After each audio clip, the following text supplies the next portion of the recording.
friends, this is Emily with burlapkitchen.com, where I'm all about simplicity. I have another fun craft for you today. This one's from the Dollar General.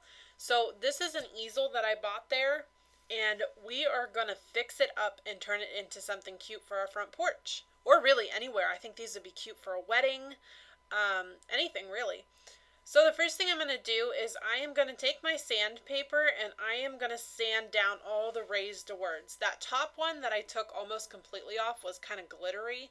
So I wanted to get the majority of that off and just make sure everything was smooth, and then I wiped it down good with a baby wipe. Now I'm going to take some chalk paint and I am just going to paint the rim of this. It doesn't matter if you get a little bit onto the inner surface, whatever you call that, where the writing is. That's not going to matter too much. So just go ahead and paint that, and we are actually going to give this 2 coats. Make sure to dry in between each coat. I kind of sped up the video here so you didn't have to watch me paint all of this, because it did take a little bit of time to paint. So now I'm going to take this ribbon off that they have attached to hold the easel up. We are going to reattach that later, but for now we need to paint the back. Just make sure that you paint anything that's going to be visible. You're going to want to make sure it's painted. And again, just make sure in between each coat of paint you add that you do dry it. I did add 2 coats of paint to this project.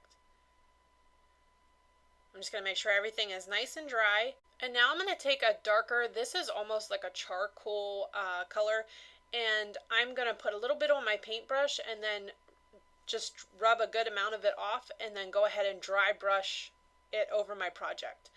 This is going to give that chippy wood look that everybody loves so much and give it more of a farmhouse vibe. So I'm just making sure to get everything that's visible. And I like to go a little bit darker where I think it would be darker naturally. So now I'm going to use some Deco Art Chalkboard paint. This is different than the chalk paint. I'm going to use that right in the middle here. And I'm using kind of a bigger paintbrush, but I had a little bit of trouble with that. That's just all I had on hand. I would recommend a paintbrush that's probably about half that size, especially around the corner there. It was a little bit tricky, but I made it work. So I'm just going to keep brushing this on until this entire surface is covered. I did get a little bit on the side where my teal color was. I just went back and touched it up when I was done. So I'm just using the smaller paintbrush to help get in all the cracks. And now I'm going to go ahead and blow dry it. You do want to make sure that this paint is very dry in between each coat. So I'm going to add a second coat. I think, I'm not sure how many coats I added in this video, but on my final project I added 3 coats of the chalkboard paint.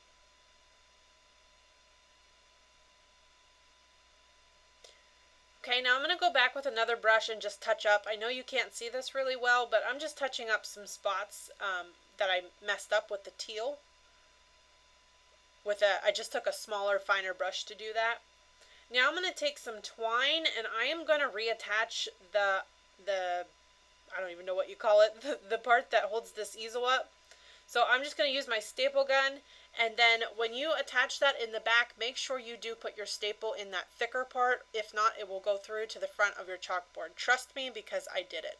So then I just snipped off the rest of the twine, and now I'm just going to take a fine brush again and just go over and touch up anywhere that needs touched up.